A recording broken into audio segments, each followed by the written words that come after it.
Amém, Senhor. Quem quiser trazer uma aguinha para mim aqui, eu aceito.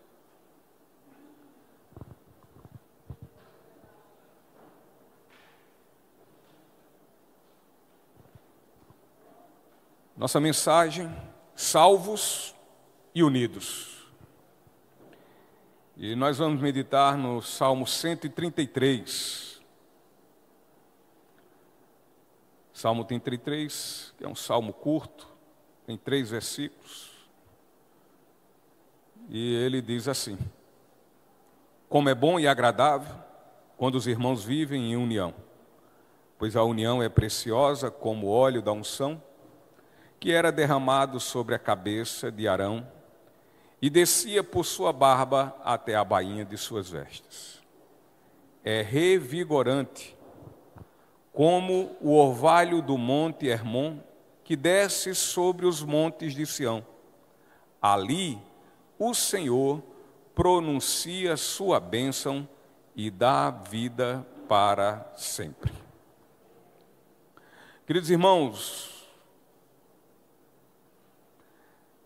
nosso irmão e rei Davi, ele, além de ter vivenciado experiências dentro de um reino dividido, né? E essa divisão se deu por inúmeras divergências. Ele também experienciou em sua própria família tais questões e divisões, muitas brigas, intrigas, assassinatos inclusive. E assim está aqui Davi a salmodiar de forma alegre este salmo pela bênção da unidade. Unidade essa a qual ele muitíssimo desejava. Este salmo ele entoa a paz e também esse salmo entoa o prazer, pois neste salmo há doçura nesse salmo há muita luz, e essa luz é dada a bênção da unidade, a bênção da comunhão, onde Deus habita, meus queridos. Não há divisão, há união, aonde Ele habita. Naqueles onde Deus repousa, implica então unidade, implica comunhão entre estes em que Deus está habitando, repousando. E, consequentemente, as bênçãos do Senhor também são sobre essas pessoas. Este salmo, ele era entoado quando celebravam a unidade da nação de Israel, quando eles então caminhavam, peregrinavam a Jerusalém na época das festas. E este salmo, ele faz jus também a um provérbio que eu acredito que muitos conhecem, que onde fala que os melhores perfumes encontram-se nos menores frascos. Porque afinal esse salmo é pequeno, ele é curto, são 3 versículos, como há pouco falei e lemos. Contudo, esse salmo ele é um poema sublime, extraordinário. Esse salmo é uma preciosa joia. E como fala o pastor William MacDonald, que diz: a qualidade deste salmo compensa toda a falta de quantidade. E Davi trata neste lindo salmo 4 pontos maravilhosos. E dessa forma eu quero, juntamente com vocês, mergulharmos nesse texto e enxergarmos esses 4 pontos. E o primeiro ponto maravilhoso que Davi aqui trata e nos passa, o primeiro ponto é quanto à unidade e comunhão que é algo muito bom. E, na verdade, não é só bom, é maravilhosamente agradável. É algo agradável demais. Unidade, comunhão, paz. Davi diz como é bom e agradável quando os irmãos vivem em união. Ora, irmãos, discórdias, intrigas e a guerra são situações terríveis, são tristes demais. Além de tudo, nos traz muitos prejuízos, eles são situações danosas, traz muitos danos.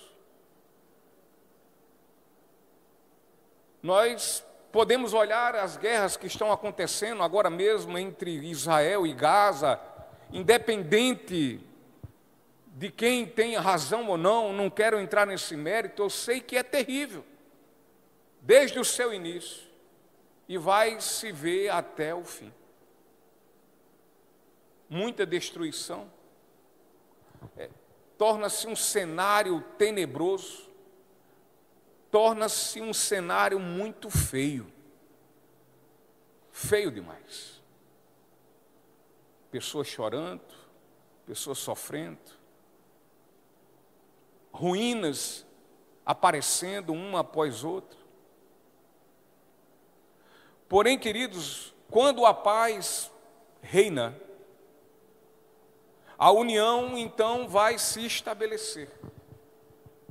Ao contrário do cenário de intrigas, de discórdias, agora o que se pode ver é unificação. E mediante essa unificação se vê o quê? Tranquilidade, paz. Portanto, é belíssimo quando os irmãos vivem em união, como salmodia aqui o nosso irmão Davi. Ocorre que para que isso aconteça, para que haja esse estado belo da unidade entre os irmãos, é preciso que os irmãos sejam harmônicos, vivam em harmonia. Deve haver concordância em tudo, abre aspas, que for importante e fundamental.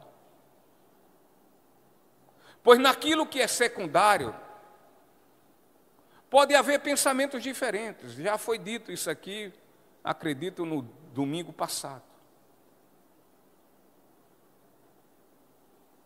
Não há problema de haver diferenças. E nada isso vai afetar a paz entre os irmãos. E o exercício do amor deve ser algo profundamente relevante para que exista uma paz e exista uma comunhão plenamente estabelecida e também, solidificada. Não é só por um tempinho, mas hoje e sempre. O apóstolo Paulo, ele escreve aos Colossenses, no capítulo 13, versículo 14, e ele diz assim, acima de tudo, revistam-se do amor que une todos nós, em perfeita harmonia. Acima de tudo, revistam-se do amor que une todos nós em perfeita harmonia. Então temos que nos tomar por um espírito verdadeiro, genuíno, de amor.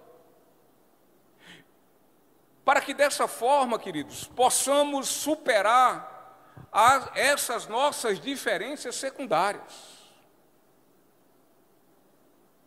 E como povo amado de Deus, não é obrigação para vivermos em comunhão e unidade. Não é obrigado nós sermos totalmente iguais. Não. A ordem é unidade. É verdade. Mas não é igualdade. As nossas diferenças não devem nos dividir. Contudo, meus irmãos, naquilo que for de fundamental importância, e o que é de fundamental importância? É Cristo. É Cristo. Então, naquilo que for de fundamental importância, repito, Cristo, sejamos nós todos unânimes, sejamos todos nós harmônicos e concordantes. Cristo é o principal.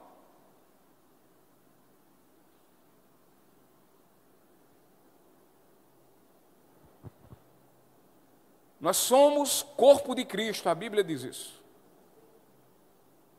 E Ele, Cristo, é a cabeça desse corpo. Ou é o cabeça? Se como membros do corpo, com todas as diferenças, obedecermos à cabeça, ou o cabeça,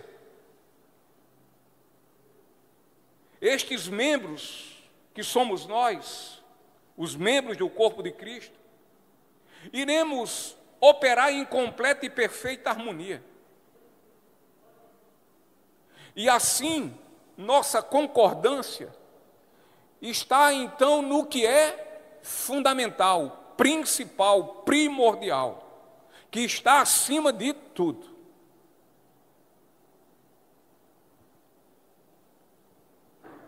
Já as coisas secundárias,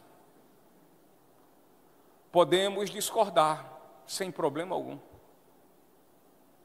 Contudo, que façamos sem sermos ofensivos, desagradáveis. Tem coisas que nós e muitos irmãos divergimos, mas são secundários. Isso não pode ser motivo para divisão.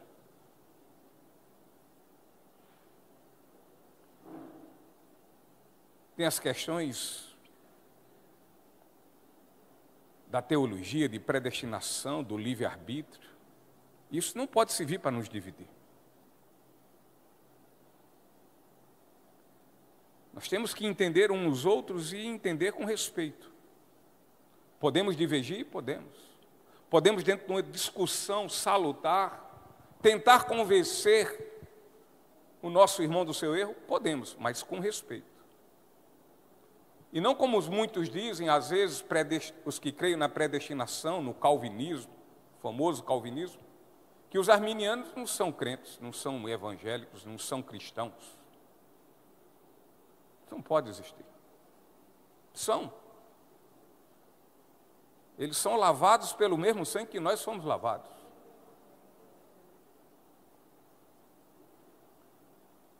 E se brincar, tem muito calvinista que pensa dessa forma, que não vai encontrar esses arminianos que eles dizem que não são cristãos lá no céu. E sabe por quê? Porque lá não vão estar. Porque lá não vão estar. Então existem inimigos da comunhão entre os irmãos. Existem inimigos tipo inveja, a maledicência, ou seja, o falar mal do outro. As críticas destrutivas, ou seja, já está dizendo, é para destruir, não ajuda em nada. E está completamente inserido na maledicência, no falar mal. E juntando todas essas coisas e mais outras, resumindo, o que é isso? É falta de amor, do exercício do amor. Então vivemos no mundo de hoje e nós temos visto isso a cada dia que passa. Um mundo terrível, caído em seu próprio mal, como a Bíblia assim afirma. Onde não há lugar mais para paciência. Onde não há lugar mais para misericórdia. Onde não há lugar para compaixão, para se colocar na dor do outro. O mundo hoje está insensível, os seres humanos são insensíveis com as dores dos seus pares.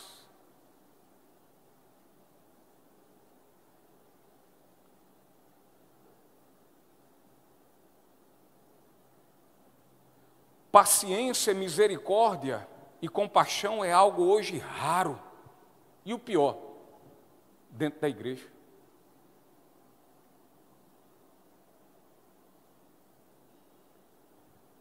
Mas como povo amado de Deus, ou seja, como povo que foi amado por Deus e tem sido amado por Deus, nós devemos viver de forma diferente do mundo.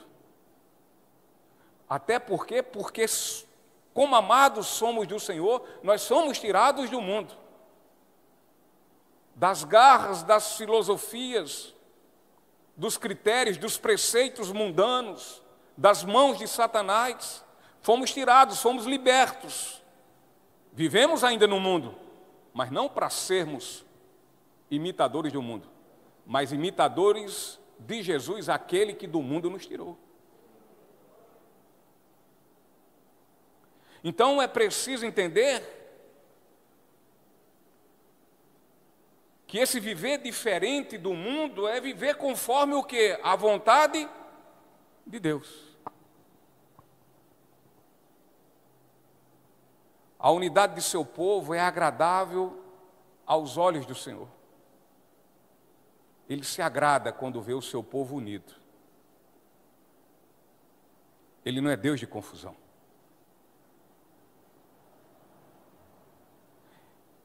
E Davi, ele expressa que é bom e agradável quando os irmãos vivem em união. E aqui, quando Davi fala assim, é como ele dissesse: a comunhão dos irmãos é muito boa, e assim é muito agradável conviver com isso. Portanto, a comunhão dos irmãos, ela não é somente boa, mas ela é muito melhor.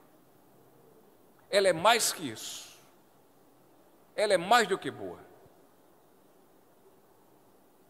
E o povo de Deus é considerado, meus irmãos, família de Deus.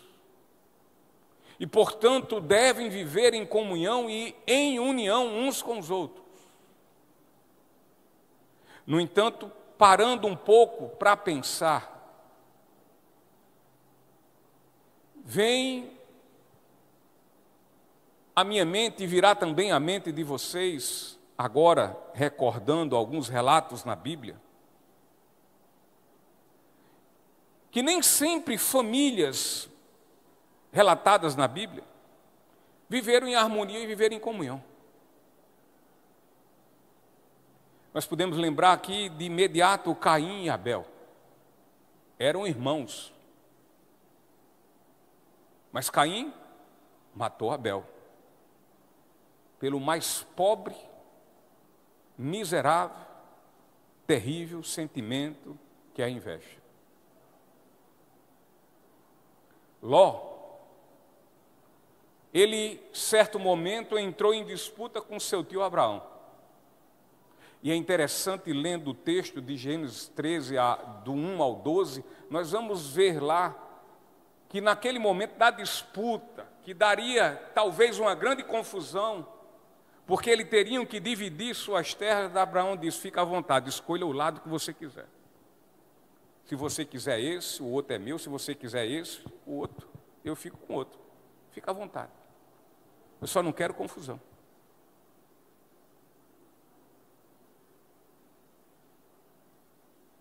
E Ló, dentro dos seus objetivos, dos seus propósitos, terminou depois entrando aí pelo um caminho muito ruim, onde enfrentou situações difíceis. Mas a posição de Abraão, veja qual foi. Foi buscar o seu sobrinho. Foi usar de misericórdia. Foi perdoá-lo e abraçá-lo. Temos também ainda o não convertido Jacó, que enganou o seu irmão gêmeo Esaú, com direito ao que era direito do irmão, querendo o direito que era direito do irmão. Os irmãos de José, pela desgraça da inveja, odiaram ao seu irmão. E assim venderam ele como escravo. E nós já sabemos também qual foi a reação de José lá na frente. Usou de misericórdia e perdoou. E sabe por que usou de misericórdia? Porque experimentou da misericórdia de Deus. É por isso que o Senhor Jesus fala lá no seu Sermão do Monte. Ele diz: bem-aventurados, abençoados, felizes, os misericordiosos. E sabe por quê? Porque encontraram misericórdia. Que experimentaram a misericórdia de Deus. E por isso usam de misericórdia os outros.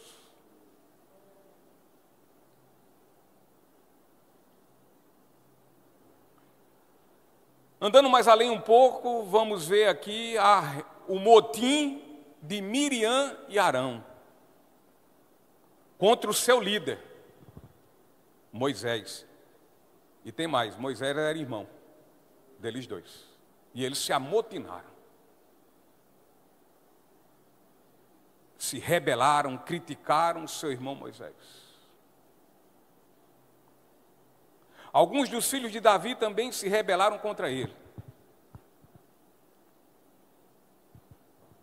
Pulando agora para o Novo Testamento, temos lá então os discípulos de Jesus que entraram em discussão, em disputa, para ver quem era o melhor.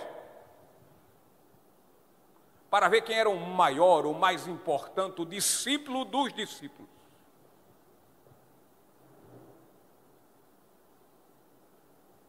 Depois nós vamos ver também uma situação entre Paulo e Barnabé, que entraram em discussão por conta de João Marcos. Pela crítica pesada de Paulo sobre João Marcos, pelo seu vacilo, pela sua covardia. Mas Barnabé usou de misericórdia. Paulo naquele momento não. Embora depois se reconciliarem, a gente sabe disso, porque teve momentos em que Paulo e João Marcos caminhavam juntos. E assim, porque um homem de Deus tal como Paulo, ele pode até falhar, não tendo misericórdia. Mas depois ele reconhece que não podia ter agido assim. E que devia ter tido misericórdia de João Marcos.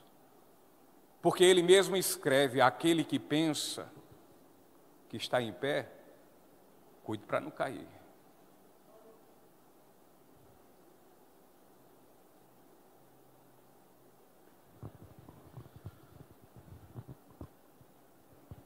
Paulo repreendeu Pedro também por conta do seu farisaísmo, da sua hipocrisia.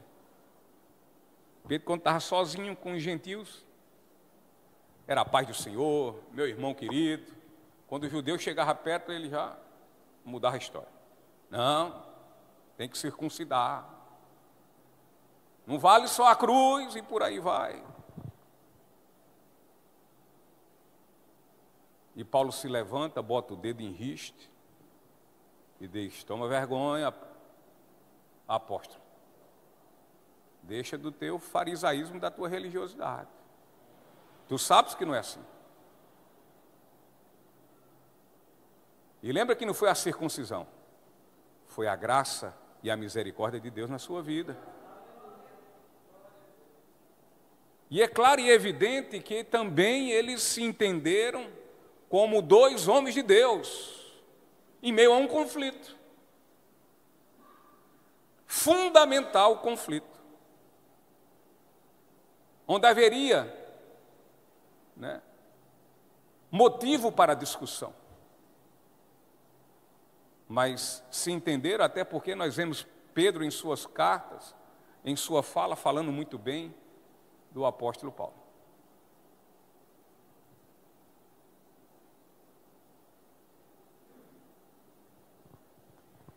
E ainda, podemos ver também na Bíblia, dentro da família de Deus, dos cristãos de Corinto, quando eles se dividiram em panelinhas em torno de vários líderes.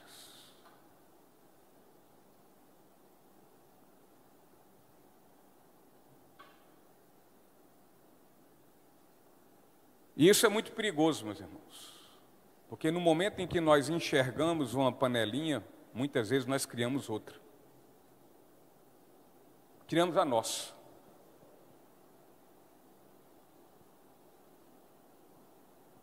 E nem pode existir a do outro, que está errada, e nem tampouco a nossa.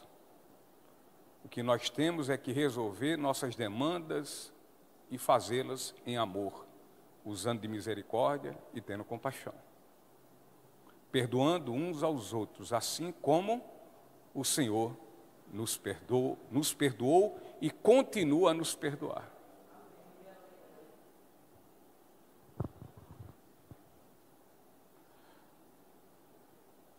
E a igreja de Cristo, em seu começo, era testemunha de uma verdadeira comunhão, né? Está lá em Atos 2, viviam todos unidos, cada um nas suas... Um ia para as casas dos outros, se alimentavam, tudo dividiam, ninguém tinha falta de nada. E ninguém tinha nada. Tudo era de todos. Mas depois, tiveram as desavenças. E nós vamos ver isso quando lemos as cartas de Paulo. Encontramos relatos de grande rivalidade e de divisões. E dito tudo isso, infelizmente nós enxergamos também isso nos dias de hoje. É triste, mas infelizmente as famílias de hoje agem da mesma forma. E quando aqui quero me referir à família, eu estou falando da família da igreja. Que muitas vezes se digladiam, não muito diferentes de todos estes exemplos bíblicos que há pouco nós falamos. Então, como igreja, temos a adoração ao mesmo Deus, meus irmãos. É um Deus só.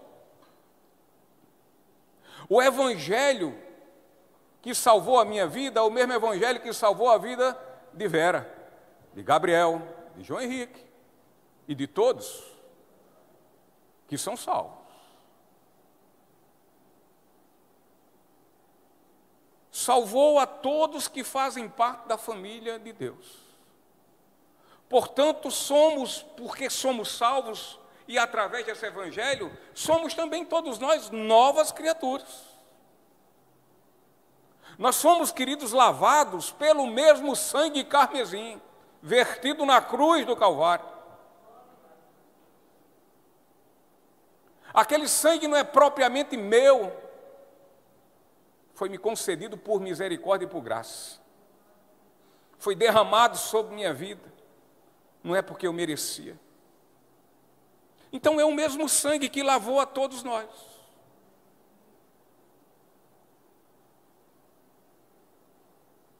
Nós somos amados pelo mesmo amor.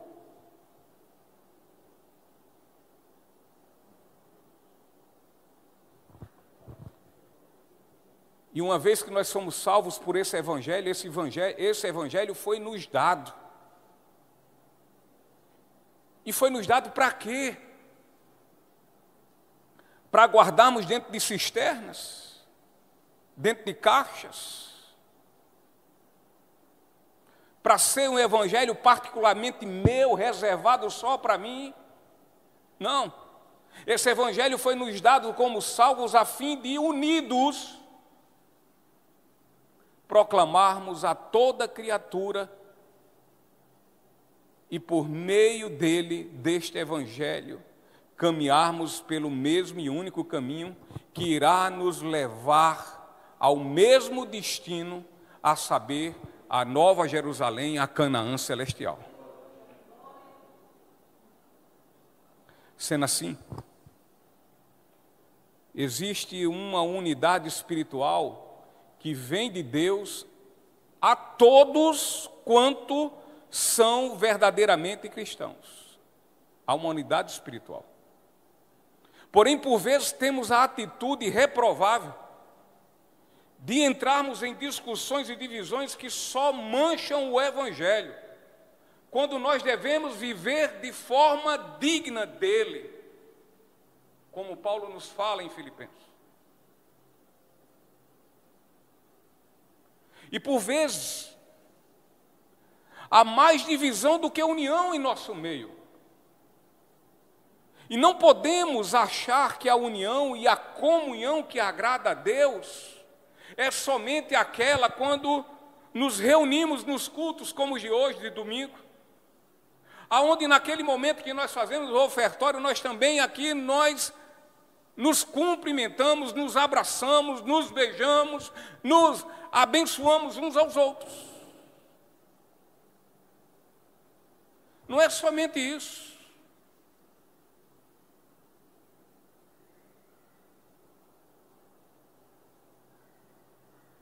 Porque, infelizmente, ocorre que muitas vezes, onde no culto nós nos abraçamos, ao final desse mesmo culto, quando saímos, a ideia é, agora é cada um por si e Deus por mim.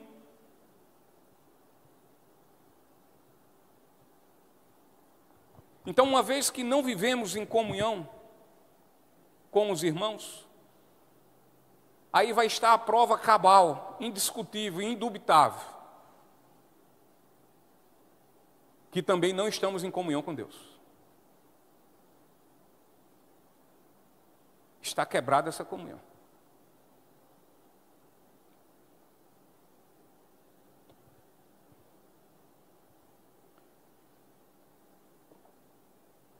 Se não vivermos em união, as nossas congregações, elas serão somente templos, eu vou dizer melhor, de uma forma mais clara, serão somente ringues de contendas, de lutas, de guerras. E jamais seremos a expressão e testemunho da Igreja de Cristo, ou seja, sendo dessa forma, jamais seremos sal e luz nesse mundo.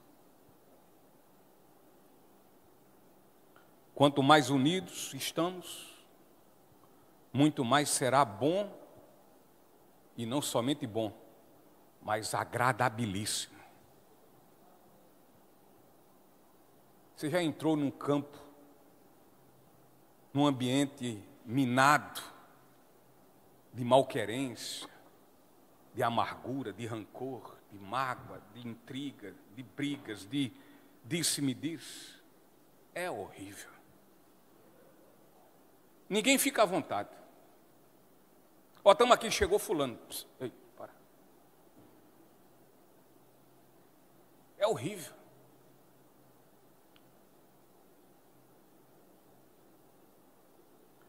Você já verificou dentro de uma família onde talvez você bata na porta, muitas vezes eu dou esse exemplo, bata na porta e sai o filho do pai. Claro que é filho, tem que ser do pai, né? Desculpe a redundância.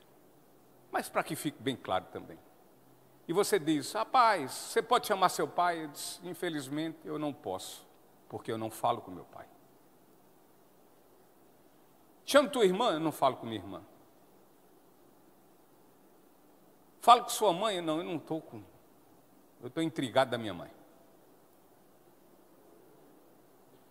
Isso é tudo no mundo, menos uma coisa, família. Família tem divergências. Os filhos não são iguais, são todos diferentes. Mas se é filho de uma família, de uma verdadeira família, esses filhos têm que se amarem.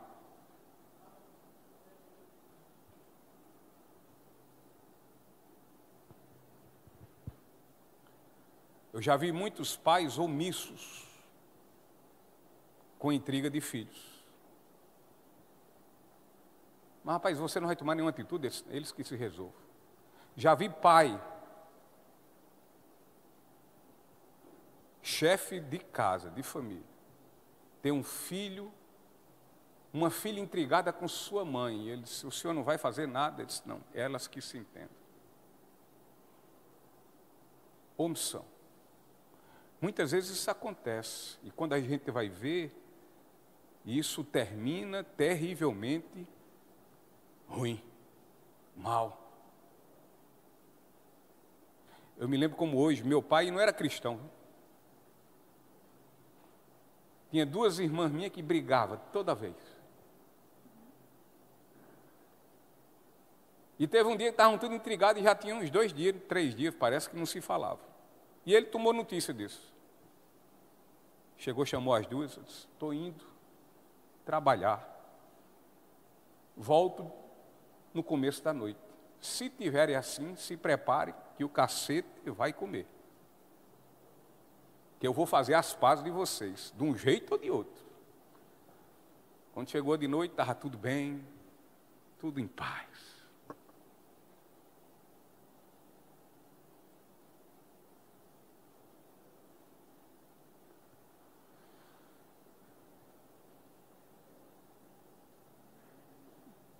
Somos igreja, queridos, somos corpo de Cristo, mas todos nós somos imperfeitos.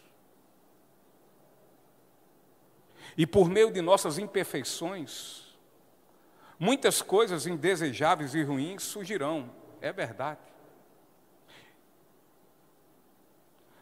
E por meio dessas coisas surgirão também fatos desagradáveis, que vão muitas vezes, ou a gente vai ofender outros, ou outros vão nos ofender.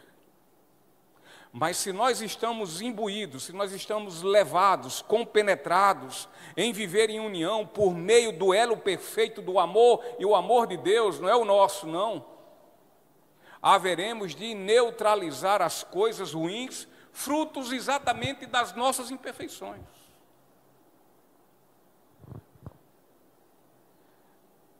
Essa união em Cristo e por Cristo, ela é boa para nós mesmos, como corpo. Ela é boa para os nossos irmãos. Ela é boa para os que vão chegando também. E ela é boa, ela é uma excelente influência para os que estão aí no mundo, que vão olhar de lá de fora para cá e dizer, olha como eles se amam. Agora que coisa feia o mundo olhar para dentro aqui e dizer, puxa vida, que confusão é essa? Que torre de Babel é essa? Ninguém se entende.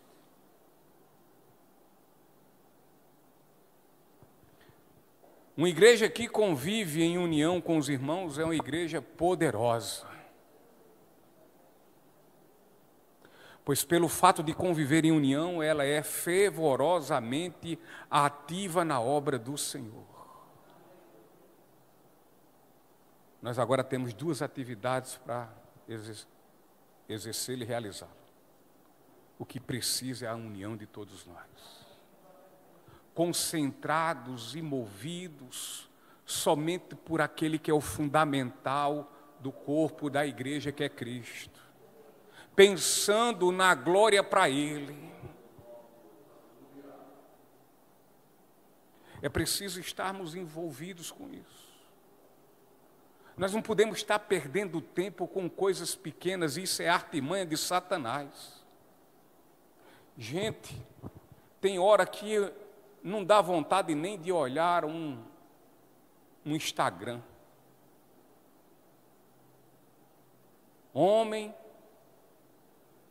esmurra a face da sua enteada de 3 anos de idade, com a cara inchada, de murros. Pai estupra a própria filha. Esposa é agredida. Jovem morre com overdose de drogas, de cocaína, ou seja o que for. Homens largados e mulheres pela rua, jogados na sarjeta, no chiqueiro dos porcos, por conta do alcoolismo. E a gente discutindo e nos dividindo por bobagem, quando deveríamos estar unidos pelo amor de Cristo, para que esse amor possa ser exercido na vida desses outros.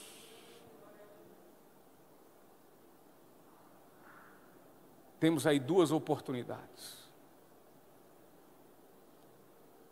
Temos aqui a nossa atividade evangelística lá na praça. Temos aqui agora o chá das mulheres. Devemos estar unidos num só propósito, de trazermos pessoas a conhecer o amor que por esse nós tanto fomos amados. E quão bom é sentirmos amados por Deus. E isso nós queremos e devemos desejar pela vida dos outros, que ainda não experimentaram desse amor, que nos amou de forma tão imerecida.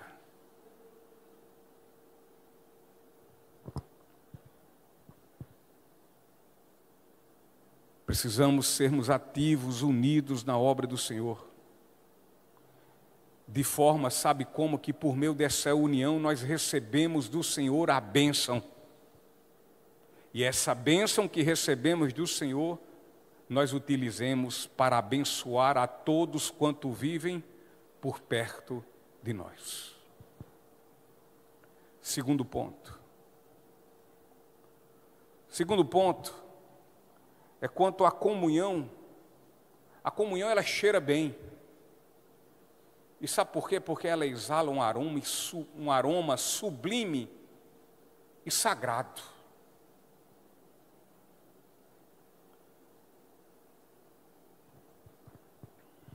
Versículo 2 diz: pois a união é preciosa como óleo de unção, que era derramado sobre a cabeça de Arão e descia por sua barba até a bainha de suas vestes. Nosso querido irmão e salmista Davi, ele vem agora então nos apresentar outra maravilha quanto ao convívio em amor fraterno dos irmãos que se unem em completa comunhão. E assim possamos ter uma visão de quão bem-aventurados, de quão abençoados e de quão felizes são os que assim convivem. Então Davi, ele expressa a magnitude da beleza que é a união entre os irmãos. E Davi, para falar disso, ele se refere ao óleo, ao azeite da unção, ou seja, do perfume que for usado para ungir o sacerdote Arão, para ungí-lo para a sua função de sacerdócio, seu ofício. O sumo sacerdote era ungido com um óleo especial, um óleo preciosíssimo, um óleo sagrado. E este óleo, queridos, ele era preparado conforme as instruções de Deus. Você pode ver isso lá em Êxodo capítulo 30, do versículo 22 ao 30. E assim Davi, ele externa quão maravilhoso é o convívio dos irmãos em união. E Davi faz isso aludindo, fazendo referência como o óleo precioso e de um aroma agradável. O convívio dos irmãos em união é algo que cheira sublime e excelentemente bem. Convívio bom, unidade, comunhão, cheira bem. Divisão, intriga, cheira a podre, cheira a carniça. E o apóstolo Paulo escreve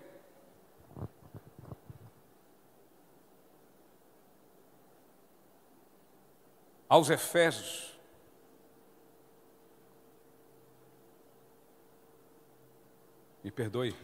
aos Efésios, no capítulo 5, versículo 1 ao 2, e diz: sede, pois, imitadores de Deus como filhos amados. E andai em amor, como também Cristo nos amou e se entregou a si mesmo por nós, em oferta e sacrifício a Deus, em cheiro suave. Então, como filhos amados do Senhor, devemos andar manifestando o amor com o qual fielmente o Senhor nos amou.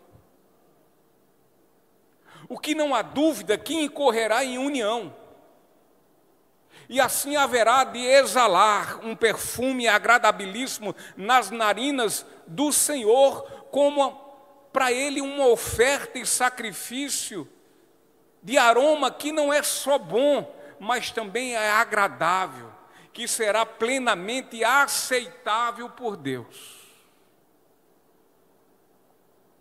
O óleo tem um simbolismo do Espírito Santo, que desce sobre os membros do povo de Deus com seu único, exclusivo e inigualável perfume. Recebemos então um amor específico, e este amor tem fins, objetivos específicos.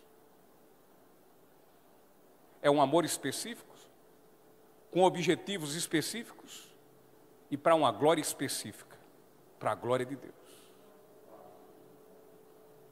O óleo da unção descia sobre a cabeça de Arão, pela sua barba, continuando a descer por suas vestes, indo até as suas bordas, ou seja, até os extremos de sua vestimenta. E assim é quando o Espírito Santo desce sobre nossas vidas, e então nós somos tomados pelo amor de Deus. O amor cristão desconhece limites. O amor cristão não é detido por fronteiras das nações. O amor de Deus não se restringe a raças. O amor de Deus não está preocupado com beleza exterior. O amor de Deus não se delimita por questões de crenças. Aqui nós cremos em Deus, fica só aqui com a gente. Não. Ele excede as fronteiras do tempo. Este amor não observa níveis sociais. É um amor que ama pobre e ama rico. É um amor que ama o analfabeto e o mais culto de todos os homens. É um amor que não tem idade, ele ama o jovem e ama o idoso.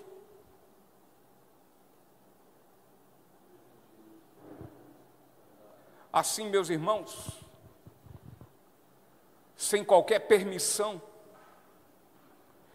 este amor progride e cresce na vida da gente, e dessa nossa vida, ela vai também atingindo vida em vida.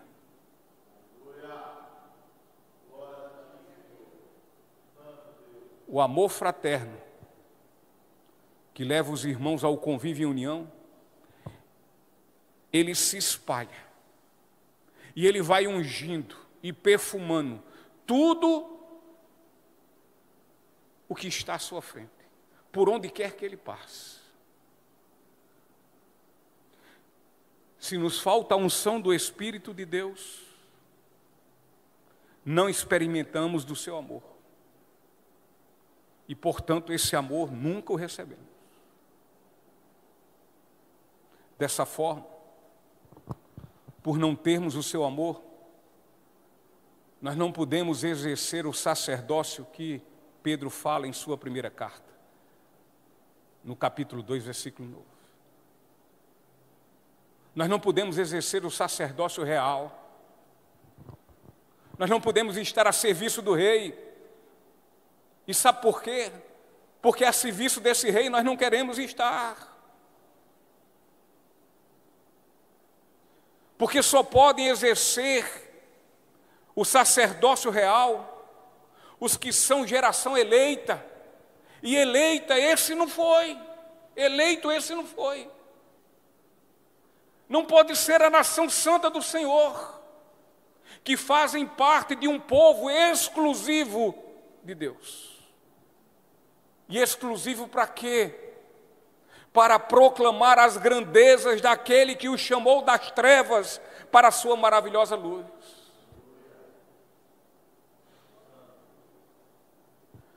O terceiro ponto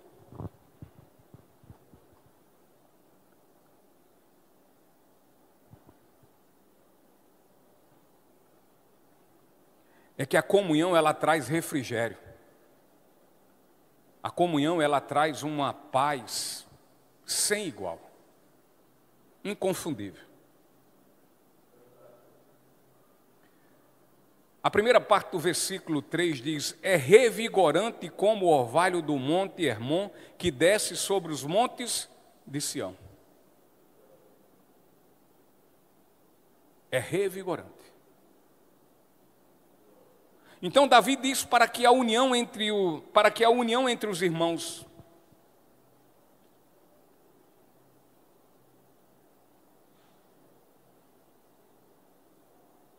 ela deve ser como um orvalho, ou seja, ela deve trazer refrigério, ela deve trazer paz, ela deve umedecer aquilo que está seco.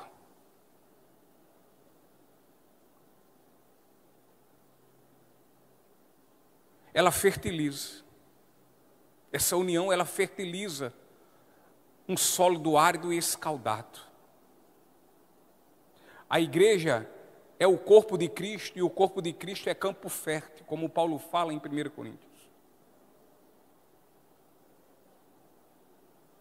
É um campo fértil do Senhor, onde lá é semeada a semente de sua palavra, como agora, nesse exato momento, a semente da sua palavra está sendo semeada em nossas vidas, como corpo de Cristo. Agora, o corpo de Cristo é campo fértil. O corpo de Cristo não vai ser fértil. Ele já tem que ser fértil. Ele tem que receber a palavra com amor, com agrado, ainda que essa palavra nos confronte.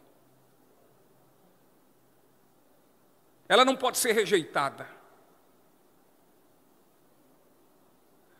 E uma vez que essa palavra, ela é semeada em nós, corpo de Cristo, como campo fértil, então ela eclode, ela nasce.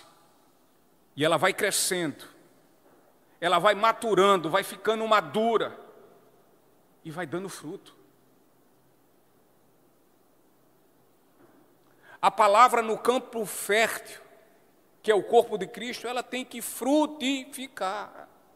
A gente não pode sair daqui sem dar frutos. A gente não pode dizer que é corpo de Cristo e não dar frutos. Não pode.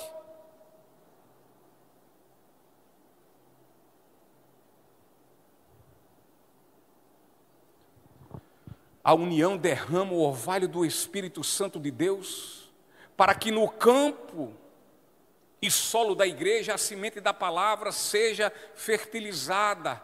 Ela vai trazer refrigério, ela vai trazer paz em toda a união. E Davi mostra o orvalho de Hermon como fonte de umidade fresca, umidade essa que revigora outras montanhas e montes mais baixos. E aqui também o orvalho simboliza o Espírito Santo. O Espírito Santo que leva refrigério e paz aos lugares mais distantes, mais longínquos, onde lá existem os irmãos que vivem em união.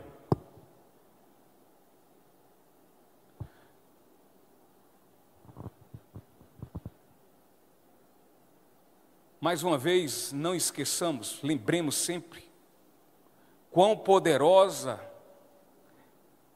é uma igreja onde os irmãos vivem harmonicamente em união. Uma igreja carnal, ela não faz nada.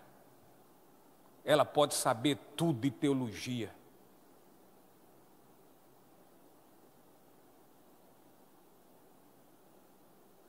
Mas ela não serve para nada.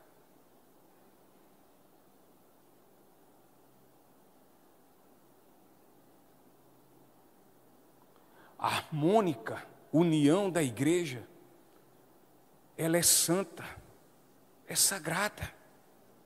É como orvalho que de forma misteriosa leva vida à sequidão da vegetação. E então dá a ela crescimento. Estava seca, fica verde, viçosa e cresce.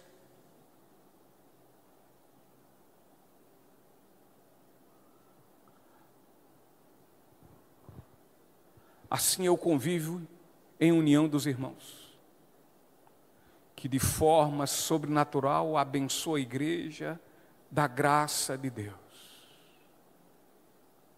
deixando-a vívida e dando-lhe crescimento para a glória do seu nome. Quarto e último ponto. A comunhão, queridos, ela atesta, ela assegura que a bênção de Deus é derramada. A igreja está em união, a bênção de Deus é derramada sobre ela. Davi, no finalzinho desse versículo 3, ele diz: ali o Senhor pronuncia sua bênção e dá vida para sempre.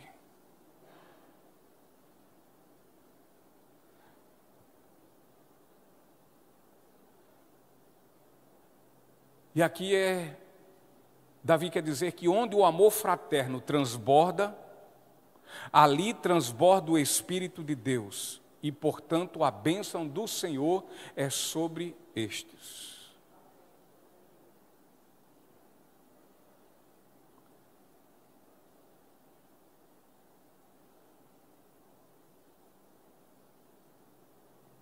Na igreja onde reina o amor de Deus, nela o Deus deste amor reina. A Bíblia diz que nós temos que sermos cheios do Espírito Santo. Ser cheios do Espírito Santo é cheios de Deus. Ser cheios de Deus é cheios do seu amor. E quando somos cheios desse amor, a união impera, a comunhão impera e a divisão cai por terra.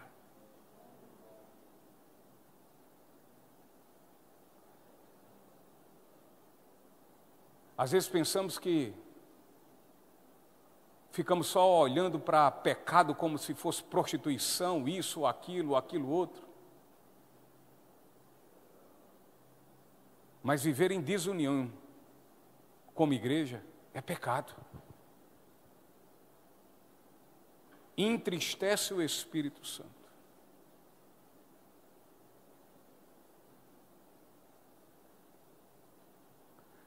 Uma vez que os irmãos convivem em união, Davi diz: ali o Senhor pronuncia sua bênção e dá vida para sempre.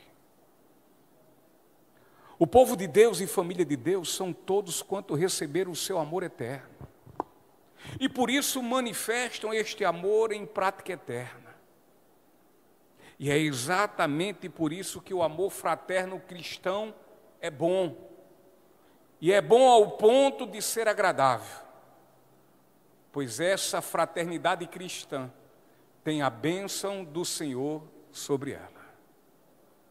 Que nós venhamos buscar essa unidade, essa união, esse viver em amor, para que sejamos uma igreja onde Deus pronuncia a sua bênção sobre nossas vidas, sobre a comunidade. Pastor William MacDonald, ele comenta o seguinte: quando há união no meio do povo de Deus, eles próprios desfrutam vida em seu sentido mais autêntico. Além disso, se tornam canais, instrumentos, por meio dos quais a vida flui para os outros. Como é bom e agradável quando os irmãos vivem em união. Assim o salmista afirma dizendo que a união do povo de Deus é boa e agradável. E tenhamos cuidado, pois o Espírito Santo de Deus, ele entristece com os pecados. E em meio a esses pecados inclui as divisões, as brigas, as dissensões, que trazem intrigas, que nos separam, ao invés de nos unir.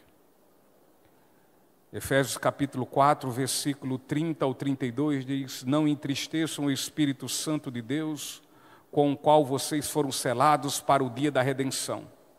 Livrem-se de toda amargura, indignação e ira, gritaria e calúnia, bem como de toda maldade. Sejam bondosos e compassivos uns para com os outros, perdoando-se mutuamente, assim como Deus perdoou vocês em Cristo. Deus não ordenará ou concederá a bênção sobre o lugar onde exista divisão. Não. Ele diz, é como se Deus dissesse: estou fora.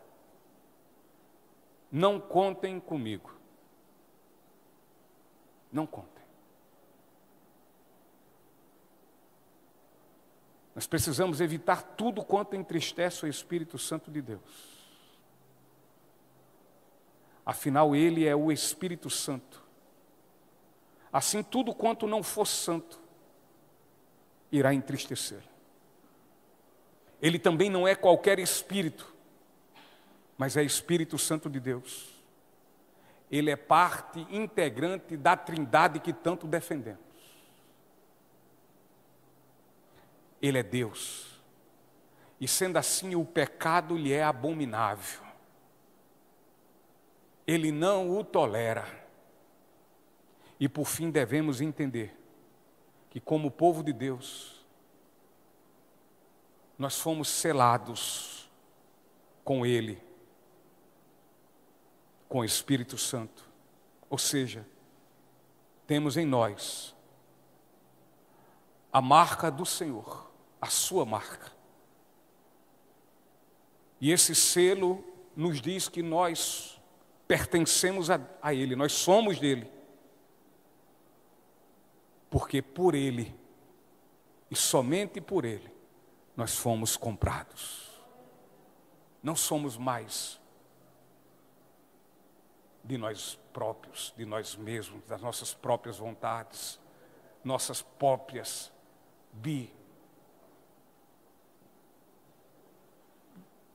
entendimentos, filosofias. Agora não. Não vivemos mais nós. Cristo é que vive em nós. Nós agora somos discípulos. Não somente aprendizes, mas discípulos verdadeiros, que estão dispostos a negar a si mesmo, a tomar a sua cruz e seguir ao Senhor todos os dias. O grande problema é que existem discípulos que querem ser só aprendiz, quer só a bênção, mas negar a si mesmo, tomar a sua cruz, não quer. Se não quer, nunca vai poder seguir a Jesus. E segundo Jesus diz, porque esse não é meu discípulo. Ministério de louvor. Portanto, meus irmãos, a segurança da promessa da salvação, que nos dá a condição de esperar o dia, o grande dia, o dia da volta de Jesus. A segurança dessa promessa da salvação, que nos deixa esperar com absoluta certeza que um dia, e em breve, o Senhor virá. A segurança da promessa da salvação que nos faz desejar aqui dentro que esse dia aconteça, inclusive hoje. Nós iremos esperar esse dia, para então podermos receber a nossa herança. Herança essa que está guardada no céu e guardada por Deus. Esse é o grande motivo que nos encoraja a lutar contra o pecado. O que inclui aqui, como pecado, o convívio em divisão, em separação.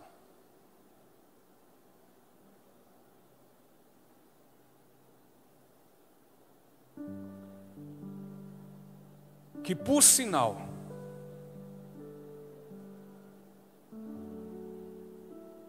não é somente por isso, não é somente para o nosso proveito, que devemos anelar e desejar vivermos em união. Não é somente para o nosso proveito, que diz que isso é bom e também é muito agradável, porque de fato é. Mas antes de mais nada, nós devemos viver em harmonia e união, amando uns aos outros, porque antes, o Deus que não tinha nenhuma obrigação de nos amar, Ele nos amou, e nos amou de uma forma tal que entregou o seu Filho unigênito, para que todo que nele crê não morra, mas vive eternamente, para que todo que nele crê não vá para o inferno, que é o que merecemos, mas que lhe seja concedida por graça e misericórdia a sua salvação, o céu, a eternidade e a sua presença para sempre. Fica-nos aqui a memorável frase de um teólogo luterano chamado Rupertus Meldenius, e que ele diz: no essencial, Cristo, unidade. Unidade. No essencial. Na dúvida, liberdade. Mas em tudo, amor. Porque o grande amor, nós dizemos que conhecemos. Exerçamos, então, esse amor. Amém? Que Deus abençoe a cada um de nós, que Deus tenha misericórdia de nós, que Deus derrame graça sobre nós e nos ajude. Amém? Vamos ficar em pé, vamos louvar o Senhor nosso Deus.